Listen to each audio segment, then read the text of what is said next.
ಎಲ್ಲರಿಗೂ ನಮಸ್ಕಾರ. ನಾನು ನಿಮ್ಮ ಚೆನ್ನ. ಈ ಒಂದು ವಿಡಿಯೋದಲ್ಲಿ 4ನೇ ತರಗತಿ ಸವಿ ಕನ್ನಡ ಅಭ್ಯಾಸ ಸಹಿತ ಪಠ್ಯಪುಸ್ತಕದ ಭಾಗ 1 ಪುಸ್ತಕ ಇದು. ಈ ಒಂದು ಭಾಗ 1 ಪುಸ್ತಕಕ್ಕೆ ಏನ್ ನೋಡ್ತಾ ಇದೀವಿ ಅಂತ ನೋಡಲಿ ಪರಿವಿಡಿ ನೋಡಿ ಮಕ್ಕಳೇ. ಪ್ರೀವಿಯಸ್ ಕ್ಲಾಸ್ ನಲ್ಲಿ ನಾನು ಇಲ್ಲಿ 1 2 3 4 ಇಲ್ಲಿ ಗದ್ಯ ಪದ್ಯಗಳು 4 ತೆಗೆದಿದ್ದೇನೆ. ಹಾಗಾದ್ರೆ ಈ ಒಂದು ತರಗತಿಯಲ್ಲಿ ಏನ್ ತಿಳಿತಾ ಇದೀವಿ ಅಂತಂದ್ರಿನ ಗದ್ಯ ಇಲ್ಲಿ ಪಾಠ 5 ಇದೆ ಅಲ್ಲ, ಅಜ್ಜಿಯ ತೋಟದಲ್ಲಿ ಒಂದು ದಿನ. ಓಕೆನಾ, ಇಲ್ಲಿ ನಾವು ಇದನ್ನ ತಿಳಿತಾ ಇದೀವಿ. ಇಲ್ಲಿ ಬರ್ತಕ್ಕಂತಹ ಪದಗಳ ಅರ್ಥ ತಿಳಿತಾ ಇದೀವಿ, ಅಭ್ಯಾಸ ತಿಳಿತಾ ಇದೀವಿ, ವ್ಯಾಕರಣ ಬಗ್ಗೆ ತಿಳಿತಾ ಇದೀವಿ, ಬಳಕೆ ಚಟುವಟಿಕೆ, ಭಾಷೆ ಚಟುವಟಿಕೆ ಎಲ್ಲನೂ ನಾನು ತಿಳಿಸ್ತಾ ಹೋಗ್ತೇನೆ, ಪ್ರತಿಯೊಂದು ತಿಳಿಸ್ತಾ ಹೋಗ್ತೇನೆ. ಹಾಗೆ ಒಂದು ಮಾಹಿತಿ ಅಂತ ನಿಮ್ಗೆ ಇಷ್ಟವಾಯ್ತಾ? ಇಷ್ಟವಾದ ಒಂದು ಲೈಕ್, ಅನೇಕ ವಿಡಿಯೋ ಪ್ರೋತ್ಸಾಹ ತುಂಬ ಸಿಗುತ್ತೆ. ಇನ್ನೊಬ್ರಿಗೂ ಶೇರ್ ಚಲ್ ಸಾಧ್ಯ. ಇಂಥ ಅನೇಕ ವಿಡಿಯೋ ಚಾನಲ್ ಸಬ್ಸ್ಕ್ರೈಬ್ ಆಗಿ. ಹಾಗೇನೆ ನಿಮಗೆ ಯಾವ ಒಂದು ಅಧ್ಯಯನದ ಅಭ್ಯಾಸ ಬೇಕಂತೇಳಿ ಕಾಮೆಂಟ್ ಮಾಡಿ. ಆ ಒಂದು ಅಭ್ಯಾಸ ವಿಡಿಯೋ ತಿಳಿದ ಪ್ರಯತ್ನ ಪಡ್ತೇನೆ ಅಂತ ಹೇಳುತ್ತಾ ಪದಗಳ ಅರ್ಥದೊಂದಿಗೆ ನಾವು ತಿಳಿತಾ ಹೋಗೋಣ ಬನ್ನಿ, ಕಲಿತಾ ಹೋಗೋಣ ಬನ್ನಿ. ಇಲ್ಲಿ ನೋಡಿ ಮಕ್ಕಳೇ, ಪದಗಳ ಅರ್ಥ ಅಂತಕ್ಕಂಥ ಮೊದಲು ತಿಳಿಬೇಕಾಗುತ್ತೆ. ಯಾಕಂದ್ರೆ ನಿಮ್ಮ ಶಬ್ದ ಸಂಪತ್ತು ಜಾಸ್ತಿ ಆಗುತ್ತೆ. ಈ ಪಾಠ ಓದುವಾಗ ನಿಮಗೆ ಅರ್ಥ ಆಗ್ಬೇಕು, ಕೆಲವೊಂದು ಪದಗಳು ಅರ್ಥ ಆಗಲ್ಲ. ಇದನ್ನ ತಿಳ್ಕೊಂಡು ಅನ್ಕರಿ ಈಸಿಯಾಗಿ ಅರ್ಥ ಮಾಡಿಕೋತೀರಾ. ಧನ್ಯವಾದ ಅಂದ್ರೇನು? ಕೃತಜ್ಞತೆ ಅರ್ಪಿಸುವುದು ಅಂತಕ್ಕಂಥದ್ದು. ಚರ್ಚಿಸು ಅಂದ್ರೇನ ವಾದ ಮಾಡು, ಚರ್ಚೆ ಮಾಡು ಅಂತಕ್ಕಂಥ ಅರ್ಥ ಕೊಡುತ್ತೆ. ವಿಶಾಲ ಅಂತಂದ್ರೇನು? ವಿಸ್ತಾರ ಅಂತಕ್ಕಂಥ ಅರ್ಥ ಕೊಡುತ್ತೆ. ಪ್ರಕೃತಿ ಅಂದ್ರೆ ನಿಸರ್ಗ. ವಿಧಾನ ಅಂದ್ರೆ ರೀತಿ, ಮಾರ್ಗ ಅಂತಕ್ಕಂಥ ಅರ್ಥ ಕೊಡುತ್ತೆ. ಹೆಕ್ಕು ಅಂದ್ರೆ ಆರಿಸು ಅಂತ ಅರ್ಥ ಕೊಡುತ್ತೆ. ಬಹುಶಃ ಅಂದ್ರೆಗಿನ ಬಹುತೇಕ, ಬಹಳ ಮಟ್ಟಿಗೆ ಅಂತಕ್ಕಂಥ ಅರ್ಥ ಕೊಡುತ್ತೆ. ಹಬ್ಬು ಅಂದ್ರೆಗಿನ ಹರಡು ಅಂತಕ್ಕಂಥದ್ದು ಅಥವಾ ವ್ಯಾಪಿಸು ಅಂತಕ್ಕಂಥ ಅರ್ಥ ಕೊಡುತ್ತೆ. ತೋಡು ಅಂದ್ರೆ ಅಗೆ, ಬಗಿ, ಹಳ್ಳ ಮಾಡು ಅಂತಕ್ಕಂಥ ಅರ್ಥ ಕೊಡುತ್ತೆ. ಅಭ್ಯಾಸ ಅಂತಂದಿದೆ. ಒಂದೊಂದು ವಾಕ್ಯದಲ್ಲಿ ಉತ್ತರ ಬರೆಯಿರಿ ಅಂತ ಒಂದೊಂದು ವಾಕ್ಯದಲ್ಲಿ ನಿಮಗೆ ತಿಳಿಸ್ತಾ ಹೋಗ್ತಾನೆ. ಮೊದಲನೇ ಪ್ರಶ್ನೆ, ಮಕ್ಕಳು ಎಲ್ಲಿಗೆ ಹೊರ ಸಂಚಾರ ಹೊರಟರು ಅಂತಿದೆ. ಮಕ್ಕಳೇ, ನೀವು ಪೆನ್ನಲ್ಲಿ ಬರೀಬೇಕಾ ಪೆನ್ಸಿಲ್ ಬರೀಬೇಕಾ? ನಿಮ್ಮ ತರಗತಿ ಶಿಕ್ಷಕರನ್ನು ಕೇಳಿ ನೀವು ಬರೀತಾ ಹೋಗಿ. ನಾನು ಪೆನ್ನಲ್ಲಿ ಬರೆದೇನೆ, ನಿಮಗೆ ಚೆನ್ನಾಗಿ ಕಾಣುತ್ತಾ ಅಂತೇಳಿ. ಓಕೆನಾ?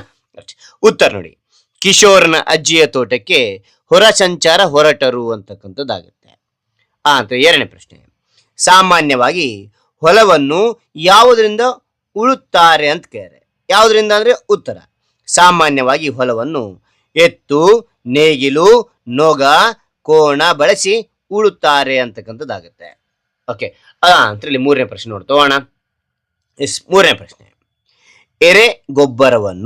ಎರೆಗೊಬ್ಬರವನ್ನು ಯಾವುದರಿಂದ ತಯಾರಿಸುತ್ತಾರೆ ಅಂತ ಕೇಳಿದ್ರೆ ಓಕೆ, ಉತ್ತರ, ಎರೆಗೊಬ್ಬರವನ್ನು ಎರೆಹುಳ ಸಹಾಯದಿಂದ ತಯಾರಿಸುತ್ತಾರೆ ಅಂತಕ್ಕಂಥದ್ದು ನೋಡ್ತೇವೆ.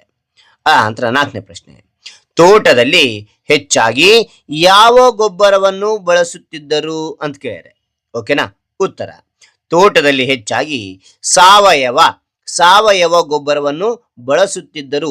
ಇಲ್ಲಿ ನೋಡಿ, ಎಲ್ಲ ಪ್ರಶ್ನೆ ಇರ್ತದೆ, ಉಳಿದಲ್ಲ. ತೋಟದಲ್ಲಿ ಹೆಚ್ಚಾಗಿ ಇದು ಸಾವಯವ ನೆನ್ಪಿಟ್ರೆ ಸಾಕು, ಸೇಮ್ ಪ್ರಶ್ನೆಯಲ್ಲಿ ಇರ್ತದೆ, ಉಳಿದಲ್ಲ. ಓಕೆನಾ? ಆ ರೀತಿ ನೀವು ಕಲಿತಾ ಹೋಗಿ. ಓಕೆ, ಅಂತ ಐದನೇದು, ಶೀಲಾ ಅಜ್ಜಿಯ ಮನೆಯ ಅಂಗಳದಲ್ಲಿ ಯಾವ ಯಂತ್ರವನ್ನು ನೋಡಿದಳು? ಯಾವ ಯಂತ್ರ ನೋಡಿದಳು ಅಂದ್ರೆ ಉತ್ತರ, ಶೀಲಾ ಅಜ್ಜಿಯ ಮನೆಯ ಅಂಗಳದಲ್ಲಿ ಗದ್ದೆ ಉಳುವ ಯಂತ್ರವನ್ನು ನೋಡಿದಳು ಅಂತಕ್ಕಂಥದ್ದು ಉತ್ತರ ಆಗಿರುತ್ತೆ. ಓಕೆ, ಅಂತ ಮುಂದೆ ನೋಡ್ತೋಣ. ಇಲ್ಲಿ ನೋಡಿ ಮಕ್ಕಳೇ, ಓಕೆ, ಇಲ್ಲಿ ಅಂತ ಕೊಟ್ಟಿದ್ದಾರೆ. ಏನ್ ಕೊಟ್ಟಿದ್ದಾರೆ? 2, 3 ವಾಕ್ಯದಲ್ಲಿ ಉತ್ತರ ಬರೆಯಿರಿ ಅಂತಿದೆ. ಹೌದಾ? ಇಲ್ಲಿ ನೋಡಿ, ಮೊದಲನೇ ಒಂದು ಪ್ರಶ್ನೆ, ಅಜ್ಜಿಯ ತೋಟದಲ್ಲಿ ಯಾವ ಗಿಡಗಳಿದ್ದವು ಅಂತ ಕೇಳಿದರೆ ಯಾವ ಗಿಡಗಳಿದ್ದು ಅಂದ್ರೆ ಉತ್ತರ, ಅಜ್ಜಿಯ ತೋಟದಲ್ಲಿ ಬಾಳೆ, ಅಡಿಕೆ, ತೆಂಗು, ಕಾಳು ಮೆಣಸು, ಕಾಫಿ, ಏಲಕ್ಕಿ ಗಿಡಗಳಿದ್ದವು ಅಂತಕ್ಕಂಥದ್ದಾಗಿರುತ್ತೆ. ಓಕೆ, ಅಂತ ಎರಡನೇ ಪ್ರಶ್ನೆ, ಇದರಲ್ಲಿ ಉಳುಮೆಯ ಬಗ್ಗೆ ಗುರುಗಳು ನೀಡಿದ ವಿವರಣೆ ಏನು ಅಂತ ಕೇಳಿದೆ. ಏನಪ್ಪಾ ಅಂತಾರೆ? ಉತ್ತರ, ಹಿಂದೆ ನೇಗಿಲು, ನೊಗ, ಎತ್ತು, ಕೋಣ ಬಳಸಿ ಹೊಲ ಉಳುತ್ತಿದ್ರು. ಆದ್ರೆ ಈಗ ಹೊಸ ಸಾಧನಗಳು ಬಳಸಿ ಹೊಲ ಉಳುತ್ತಾರೆ ಎಂದು ಗುರುಗಳು ಉಳುಮೆಯ ಬಗ್ಗೆ ವಿವರಿಸಿದರು ಅಂತಕ್ಕಂಥದ್ದು ನೋಡ್ತೇವೆ. ಕೊನೆಯಲ್ಲಿ ಫುಲ್ ಸ್ಟಾಪ್ ಹಾಕಿ. ಓಕೆ, ಮೂರನೇ ನೋಡಿ, ಇಂಗು ಗುಂಡಿಯ ಪ್ರಯೋಜನಗಳೇನು ಅಂತ ಕೇಳಿದರೆ ಉತ್ತರ, ಇಂಗು ಗುಂಡಿಯ ಮೂಲಕ ಮಳೆಯ ನೀರನ್ನು ಇಂಗಿಸಿದರೆ ಭೂಮಿಯ ಅಂತರ್ಜಲ ಹೆಚ್ಚುತ್ತದೆ ಮತ್ತು ಬಾವಿಯಲ್ಲಿ ಎಂದಿಗೂ ನೀರು ಕಡಿಮೆಯಾಗುವುದಿಲ್ಲ ಅಂತಕ್ಕಂಥದ್ದು ನೋಡ್ತೇವೆ. ಓಕೆ, ಅದರಲ್ಲಿ ಈ ಅಂತ ಕೊಡಿದರೆ ವಾಕ್ಯದಲ್ಲಿ ಬಿಟ್ಟಿರುವ ಸ್ಥಳಕ್ಕೆ ಸರಿಯಾದ ಪದ ತುಂಬಿ ಅಂತಿದೆ. ಮೊದಲನೇದು, ಕಿಶೋರನ ಅಜ್ಜಿಯ ಮನೆ ಡ್ಯಾಶ್ ತಪ್ಪಲಿನಲ್ಲಿದೆ. ಎಲ್ಲಿದೆ ಅಂದ್ರೆಗಿನ ಮಲೆನಾಡ ತಪ್ಪಲಿನಿದೆ ಅಂತಕ್ಕಂಥ ಉತ್ತರ ಆಗಿರುತ್ತೆ. ಓಕೆನಾ, ಮಲೆನಾಡ ಅಂತಕ್ಕಂಥದ್ದು. ನಂತರ ಎರಡನೇದು, ಮನೆಯ ಹಿಂದಿನ ಗುಡ್ಡದಲ್ಲಿ, ಮನೆಯ ಹಿಂದಿನ ಗುಡ್ಡದಲ್ಲಿ ಡ್ಯಾಶ್ ತೋಟಗಳಿವೆ. ಯಾವ ತೋಟ ಇದೆ ಮನೆ ಹಿಂದಕ್ಕೆ? ನೀವು ಪಾಠ ಚೆನ್ನಾಗಿ ಅರ್ಥ ಮಾಡಿಕೊಂಡ್ರೆ ನೀವು ಈಸಿಯಾಗಿ ಹೇಳ್ತೀರಾ. ಅಡಿಕೆ. ಮೂರನೇದು, ಮಳೆಯ ನೀರನ್ನು ಡ್ಯಾಶ್ ಮೂಲಕ ಹಿಂಗಿಸುತ್ತೇವೆ. ಯಾವುದ್ರ ಮೂಲಕ ಅಂದ್ರಿಗಿನ? ಎಸ್, ಇಂಗು ಗುಂಡಿಗಳ ಮೂಲಕ ಇಂಗಿಸ್ತೇವೆ ಅಂತಕ್ಕಂಥದ್ದು. ಓಕೆ, ನಾಲ್ಕನೇ ಪ್ರಶ್ನೆ, ಅಜ್ಜಿ ಎಲ್ಲರಿಗೂ ಡ್ಯಾಶ್ ಹಂಚಿದ್ರು. ಏನ್ ಹಂಚಿದ್ರು ಅಂದ್ರಿಗಿನ? ಕೋಕೋ ಹಣ್ಣು. ಕೋಕೋ ಹಣ್ಣು. ಓಕೆ ಮಕ್ಕಳೇ, ನಂತರ ಏನಿದೆ ಅಂತ ನೋಡಲಿ, ಮುಂದಕ್ಕೆ ನೋಡ್ತೋಣ. ಎಸ್, ಇಲ್ಲಿ ನೋಡಿ ಮಕ್ಕಳೇ, ಕಾಣ್ತಾ ಇದೆ ನಿಮಗೆ? ಹೊಂದಿಸಿ ಬರೆಯಿರಿ ಅಂತಿದೆ. ಹೊಂದಿಸಿ ಬರೆಯಿರಿ. ಇಲ್ಲಿ ಆ ಪಟ್ಟಿ ಇದೆ, ಇಲ್ಲಿ ಆ ಪಟ್ಟಿ ಇದೆ. ಓಕೆ, ಇಲ್ಲಿ ನೋಡಿ ಮಕ್ಕಳೇ, ಆನಲ್ಲಿ ಕೊಟ್ಟಿದ್ದಾನೆ ಎರೆಹುಳ ಅಂತಕ್ಕಂಥದ್ದು. ಎರೆಹುಳ ಅಂತಕ್ಕಂಥದ್ದು ಏನು ಅಂತ ಇದು? ಎಸ್, ಇಲ್ಲಿ ನೋಡಿ, ರೈತನ ಮಿತ್ರ ಇದು. ಓಕೆನಾ, ಈ ಉತ್ತರ ಏನ್ ಮಾಡ್ತೀರಾ ಅಂದ್ರೆ ಇಲ್ಲಿ ಬರಿತಾ ಹೋಗಿ, ರೈತನ ಮಿತ್ರ ಅಂತಕ್ಕಂಥದ್ದು ಇಲ್ಲಿ ಬರಿತಾ ಹೋಗಿ. ಓಕೆನಾ. ಅಂತ ಕೋಕೋ ಅಂತಿದೆ. ಕೋಕೋ ಅಂತಕ್ಕಂಥದ್ದು ಚಾಕ್ಲೇಟ್ ಇದು. ಓಕೆನಾ, ಇದಕ್ಕೆ ಇದು ಉತ್ತರ. ಇದನ್ನ ಏನ್ ಬರೀತೀವಿ? ಇಲ್ಲಿ ಬರಿತಾ ಹೋಗಿ. ಓಕೆನಾ, ಚಾಕಲೇಟು ಅಂತಕ್ಕಂಥದ್ದು. ನಂತರ ತೆನೆ ಅಂತಿದೆ. ತೆನೆ ಅಂದ್ರೇನು? ಇದು ಭತ್ತ ಇದು. ಓಕೆನಾ, ಈ ಉತ್ತರನ ಇಲ್ಲಿ ಬರಿತಾ ಹೋಗಿ, ಇದನ್ನ ಭತ್ತ. ಓಕೆನಾ, ಇದಕ್ಕೆ ಇದು ಸರಿಯಾದ ಉತ್ತರ ಆಗಿರುತ್ತೆ. ಓಕೆನಾ. ಮಳೆ ಕೊಯ್ಲು ಅಂತಿದೆ. ಮಳೆ ಕೊಯ್ಲು ಅಂತಂದ್ರೆ ಏನಾಗುತ್ತೆ? ಅಂತರ್ಜಲ. ಎಸ್, ಇಲ್ಲಿ ಕಾಣ್ತಾ ಇದೆ ಇದು. ಓಕೆ, ಇಲ್ಲಿ ಬರಿತಾ ಹೋಗಿ, ಅಂತರ್ಜಲ. ನಂತರ ಹಟ್ಟಿ ಗೊಬ್ಬರ. ಹಟ್ಟಿ ಗೊಬ್ಬರ ಏನದು? ಎಸ್, ಸಾವಯವ ಗೊಬ್ಬರ ಅಂತಕ್ಕಂಥದ್ದು ಇಲ್ಲಿ ಬರಿತಾ ಹೋಗಿ, ಸಾವಯವ ಗೊಬ್ಬರ ಅಂತಕ್ಕಂಥದ್ದು. ಓಕೆ ಮಕ್ಕಳೇ, ನಂತರ ಮುಂದೆ ನೋಡ್ತೋಣ. ಎಸ್, ಮುಂದೆ ಏನು ಕೊಟ್ಟಿದ್ದಾರೆ ಅಂತ ಇಲ್ಲಿ ನೋಡೋದ್ರಲ್ಲಿ ಭಾಷಾ ಚಟುವಟಿಕೆ ಅಂತಿದೆ. ಕೊಟ್ಟಿರುವ ಪದಗಳನ್ನು ಬಳಸಿ ಸ್ವಂತ ವಾಕ್ಯ ರಚಿಸಿ ಅಂತಿದೆ. ಅವ್ರು ಕೊಡ್ತಾರೆ ಇಲ್ಲಿ ಈ ಪದ ಕೊಟ್ಟಿದ್ದಾರೆ. ಮೊದಲು ಏನ್ ಕೊಟ್ಟಿದ್ದಾರೆ ನನಗಿನ? ಕಿರುಚು ಅಂತಕ್ಕಂಥ. ಇದು ಪದ ಬಳಸಿ ಸ್ವಂತ ವಾಕ್ಯ ಬರೆಯಬೇಕು. ನಾ ಇಲ್ಲಿ ಬರ್ದೇನೆ, ನಿಮಗೆ ಗೊತ್ತಿರೋ ನೀವು ಬರಿತಾ ಹೋಗಿ ಮಕ್ಕಳೇ. ಇಲ್ಲ ಏನ್ ಬರ್ದೇನೆ? ಕಿರುಚಿಗೆ, ನನ್ನ ಸ್ನೇಹಿತ ತರಗತಿಯಲ್ಲಿ ಜೋರಾಗಿ ಕಿರುಚಿದ ಅಂತಕ್ಕಂಥದ್ದು. ಈ ಕಿರುಚು ಅಂತ ಪದ ಇಲ್ಲಿ ಬಳಸಿದೆ. ಓಕೆ, ಹೊರ ಸಂಚಾರ, ನಾವು ಸಂಜೆ ಹೊರ ಸಂಚಾರ ಮಾಡಿದೆವು ಅಂತಕ್ಕಂಥದ್ದು. ಈ ಹೊರ ಸಂಚಾರ ಅಂತಕ್ಕಂಥ ಪದ ಇಲ್ಲಿ ನಾನು ಬಳಸಿದ್ದೀನಿ. ಆರೈಕೆ, ತಾಯಿ ಮಗುವಿಗೆ ಆರೈಕೆ ಮಾಡಿದರು ಅಂತಕ್ಕಂಥದ್ದು. ಆರೈಕೆ ಅಂತಕ್ಕಂಥ ಇಲ್ಲಿ ಬಳಸಿದ್ದೀನಿ. ನಂತರ ಹುಲುಸಾಗಿ ಅಂದ್ರಿಗಿನ, ಮಳೆ ಬಿದ್ದರೆ ಬೆಳೆಯು ಹುಲುಸಾಗಿ ಬೆಳೆಯುತ್ತದೆ ಅಂತಕ್ಕಂಥ. ಹುಲುಸಾಗಿ ಅಂತಕ್ಕಂಥ ಇಲ್ಲಿ ಬಳಸಿದ್ದೀನಿ. ಓಕೆ, ಮುಂದೆ ನೋಡ್ತಾ ಹೋಗೋಣವಾ? ಇಲ್ಲಿ ನೋಡಿ ಮಕ್ಕಳೇ, ಗುಂಪಿಗೆ ಸೇರಿದ ಪದ ಆರಿಸಿ ಬರೆಯಿರಿ ಅಂತ. ಓಕೆನಾ, ಇದರಲ್ಲಿ ಯಾವ್ದು ನೋಡೋಣ? ಮೊದಲನೇದು ತೆಂಗು, ಅಡಿಕೆ, ಬಾಳೆ, ಭತ್ತ ಅಂತಕ್ಕಂಥದ್ದು. ಇದರಲ್ಲಿ ಯಾವುದು ಅಂದ್ರಿಗಿನ? ಭತ್ತ ಅಂತಕ್ಕಂಥದ್ದು ಬೇರೆ ಆಗುತ್ತೆ. ಓಕೆನಾ. ಓಕೆ, ಯಾಕೆ ಸರ್ ಭತ್ತ ಅಂತಕ್ಕಂಥದ್ದು ಅಂದ್ರಿಗಿನ? ತೆಂಗು, ಅಡಿಕೆ, ಬಾಳೆ ಅಂತಕ್ಕಂಥ ತೋಟದ ಬೆಳೆ, ಭತ್ತ ಅಂತಕ್ಕಂಥದ್ದು ಇದು ಧಾನ್ಯ ಇದು. ಓಕೆನಾ, ಈ ತೋಟದ ಬೆಳೆ ಆಗ್ತವೆ ಮೂರು, ಇದು ಬೇರೆ ಆಗ್ತದೆ. ಅಂತ ಎರಡನೇದು ಮೊಲ, ಹಂದಿ, ಮುಂಗೀಸು, ಚಿಟ್ಟೆ ಅಂತಿದೆ. ಓಕೆ, ಇಲ್ಲಿ ನೋಡಿ ಮಕ್ಕಳೇ, ಎರಡನೇ ನೋಡಿ, ಮೊಲ, ಹಂದಿ, ಮುಂಗೀಸು, ಚಿಟ್ಟೆ ಅಂತಕ್ಕಂಥದ್ದು. ಇಲ್ಲಿ ನೋಡಿದಾರೆ ಮಕ್ಕಳಲ್ಲಿ, ಮೊಲ, ಹಂದಿ, ಮುಂಗೀಸು ಅಂತಕ್ಕಂಥದ್ದು ಏನಾಗುತ್ತೆ ಅಂದ್ರೆ ಇದು ಪ್ರಾಣಿಗಳು. ಇದು ಚಿಟ್ಟೆ ಅಂತಕ್ಕಂಥದ್ದು ಕೀಟ ಆಗುತ್ತೆ. ಅಥವಾ ಹೆಂಗನು ಚಿಂತೆ ಇದು ಮಾಡ್ಬೋದು, ಅಥವಾ ಚಿಟ್ಟೆ ಗಾಳಿಯಲ್ಲಿ ಹಾರುತ್ತೆ. ಇವೆಲ್ಲ ನೆಲದಲ್ಲಿ ನಡೀತೇವೆ, ಆ ರೀತಿ ಆದ್ರೂ ನೀವು ಅನ್ಕೋಬಹುದು. ಓಕೆನಾ. ಮೂರನೇದು ಸೀಬೆಕಾಯಿ, ಸಪೋಟ, ಅನಾನಸ್, ಕೋಕೋ ಅಂತಕ್ಕಂಥದ್ದು. ಇಲ್ಲಿ ನೋಡಿ, ಯಾಕೆ ಇಲ್ಲಿ ಕೋಕೋ ಅಂತಕ್ಕಂಥದ್ದು ಇಲ್ಲಿ ಕೋಕೋ ಅಂತಕ್ಕಂಥದ್ದು. ಇಲ್ಲಿ ಸೀಬೆಕಾಯಿ, ಸಪೋಟ, ಅನಾನಸ್ ಇದು ಹಣ್ಣಿದು. ಇದು ಕೋಕೋ ಅಂತಕ್ಕಂಥದ್ದು ಅದರೊಳಗೆ ಬೀಜ ಇರ್ತದೆ, ಅದಕ್ಕಾಗಿ ಇದು ಬೆಳೆಸ್ತಾರೆ. ಓಕೆನಾ, ರೈಟ್. ಅಂದ್ರೆ ಮುಂದೆ ನೋಡ್ತೋಣ. ಓಕೆ, ಇಲ್ಲಿ ಕಾಣ್ತಾ ಇದೆಯಾ? ಉದಾಹರಣೆಯಲ್ಲಿ ಈ ಕೊಟ್ಟಿದ್ದಾರೆ, ಕೆಳಗಿನವುಗಳನ್ನು ಕೂಡಿಸಿ ಬರೆಯಿರಿ. ಬೇರೆ ಬೇರೆ ಕೊಟ್ಟಿದ್ದಾರೆ, ಅದನ್ನು ಕೂಡಿಸಿ ಬರೀಬೇಕಾಗುತ್ತೆ. ಉದಾಹರಣೆಗೆ 1 + ಆದ, ಒಂದಾದ ಅಂತಕ್ಕಂಥದ್ದು. ಇಲ್ಲಿ ಪ್ಲಸ್ 1 ಏನಾಗುತ್ತೆ ಅಲ್ಲ? ಇಲ್ಲೊಂದು, ಇಲ್ಲೊಂದು. ಓಕೆ, ಅದಾದ ನಂತರ ಹೇರಳ ಪ್ಲಸ್ ಆಗಿ, ಹೇರಳವಾಗಿ ಕೂಡಿಸಿ ಬರೆದಾಗ ಹೇರಳವಾಗಿ ಅಂತಕ್ಕಂಥದ್ದಾಗುತ್ತೆ. ಹದ ಪ್ಲಸ್ ಆಗಿತ್ತು, ಹದವಾಯಿತು ಅಂತಕ್ಕಂಥದ್ದಾಗುತ್ತೆ. ಓಕೆನಾ. ಮುಂದೆ ನೋಡಿ ಮಕ್ಕಳೇ, ಇಲ್ಲಿ ಕೊಟ್ಟಿದ್ದಾರೆ, ಏನ್ ಕೊಟ್ಟಿದ್ದಾರೆ ಅಂತಕ್ಕಂಥ ನೋಡಿದ್ರೆ ಇಲ್ಲಿ ಬಳಕೆ ಚಟುವಟಿಕೆ ಅಂತಿದೆ. ಕೆಳಗಿನ ಮನೆಗಳಿಂದ ಅಕ್ಷರಗಳನ್ನು ಆರಿಸಿ ನೀರಿನ ಮೂಲಗಳನ್ನು ಕಂಡುಹಿಡಿಯುವುದು ಬರೆಯಿರಿ ಅಂತಿದೆ. ಓಕೆನಾ. ನೀರು ಎಲ್ಲಿಂದೆಲ್ಲ ಪಡಿತೀವಿ ನಾವು, ಆ ಮೂಲಗಳ ಹೆಸರೆಲ್ಲ ಬರಿಬೇಕಾಗುತ್ತೆ.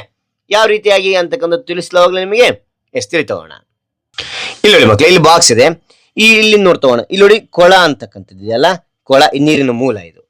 ಇಲ್ಲಿ ತೊರೆ, ಈ ರೀತಿ ಅನೇಕ ಇರ್ತಕ್ಕಂಥದ್ದು. ಇಲ್ಲಿ ತೊರೆ ಅಂತಿದೆ, ತೊರೆ ಅಂತಕ್ಕಂಥದ್ದು ನೀರಿನ ಮೂಲನೇ. ಬಾವಿ ಅಂತ ಇರ್ತಕ್ಕಂಥದ್ದು ಇಲ್ಲಿ ಅನೇಕ, ಇಲ್ಲಿ ಇದರಲ್ಲಿ ಇರ್ತಕ್ಕಂಥ ಒಂದು ತಿಳಿಸ್ತಾ ಹೋಗ್ತೀನಿ ನೋಡಿ ನಿಮಗೆ. ಇಲ್ಲಿ ಬಾವಿ ಇದೆ, ಇಲ್ಲಿ ಆಯ್ತಲ್ಲ. ಕೊಳವೆ ಬಾವಿ ಅಂದ್ರೆ ಇದಿಷ್ಟು ಇಲ್ಲ ಹಾಕ್ರಿ, ಇದಿಷ್ಟು ಕೊಳವೆ ಬಾವಿನೇ. ನಿಮಗೆ ತಿಳ್ಲಿಕ್ಕೆ ನಿಮಗೆ ಹೇಳ್ತಾ ಇದ್ದೀನಿ ಅಷ್ಟೇ ನಿಮಗೆ. ಓಕೆನಾ. ನದಿ ನೀರಿನ ಮೂಲನೇ. ಸಮುದ್ರ, ಸರೋವರ, ಕಡಲು, ಮಳೆ, ಸಾಗರ, ಹಳ್ಳ ಇವೆಲ್ಲ ಇದರಲ್ಲಿರ್ತಕ್ಕಂಥದ್ದೇ ಹಳ್ಳ ನೋಡಿ. ಓಕೆನಾ. ಈ ರೀತಿಯಾಗಿ ಗುರುಸಿ ನೀವು ಹಾಕ್ರಿ, ನಿಮಗಿನ್ನೂ ಚೆನ್ನಾಗಿರುತ್ತೆ. ಓಕೆನಾ. ಇಲ್ಲಿ ಮಕ್ಕಳೇ, ಆ ಅಂತಿದೆ. ನಿಮ್ಮ ಶಾಲಾ ಕೈತೋಟದಲ್ಲಿ ಏನೇನು ಬೆಳೆಯಬೇಕು, ಹೇಗೆ ಬೆಳೆಯಬೇಕು ಎಂದು ತರಗತಿಯಲ್ಲಿ ಚರ್ಚಿಸಿ ನಿಮ್ಮ ತೀರ್ಮಾನವನ್ನು ಕೆಳಗೆ ಬರೆಯಿರಿ ಅಂತಿದೆ. ಓಕೆನಾ. ಎಷ್ಟು ಚರ್ಚೆ ಮಾಡಿದ ನಂತರ ತೀರ್ಮಾನ ಇಲ್ಲಿ ಬರಿತಾ ಹೋಗಿ. ನಿಮ್ಮ ಶಾಲೆ ತೋಟದಲ್ಲಿ ಏನೆಲ್ಲ ಬೆಳಿಬೇಕಂತೇಳಿ ಇಲ್ಲಿ ನಾನು ಬರಿತಾ ಹೋಗಿದ್ದೀನಿ ನೋಡಿ. ಕೈ ತೋಟದಲ್ಲಿ ತರಕಾರಿ, ಸೊಪ್ಪು ಮತ್ತು ಹೂಗಳನ್ನು ಬೆಳೆಸಬೇಕು ಅಂತೇಳಿ ನೋಡ್ತೇವೆ. ಆ ನಂತರ ಹೆಂಗ ಅಂತಂದ್ರೆ ಇಲ್ಲಿ ಮೊದಲು ಉತ್ತಮ ಬೀಜಗಳನ್ನು ಆಯ್ಕೆ ಮಾಡಬೇಕು. ನಾವು ಯಾವಾಗ ನಾವು ಬೆಳಿತೀವಿ ಅಂದ್ರೆ ಉತ್ತಮ ಬೀಜ ಇದ್ರಲ್ಲ ಬೆಳಿಲಿಕ್ಕೆ ಸಾಧ್ಯ, ಇಲ್ಲ ಅಂದ್ರೆ ಬೆಳಿಲಿಕ್ಕೆ ಸಾಧ್ಯ ಇಲ್ಲ. ಅದ ನಂತರ ಮಣ್ಣನ್ನು ಹದಗೊಳಿಸಿ ಬೀಜ ಬಿತ್ತಬೇಕು.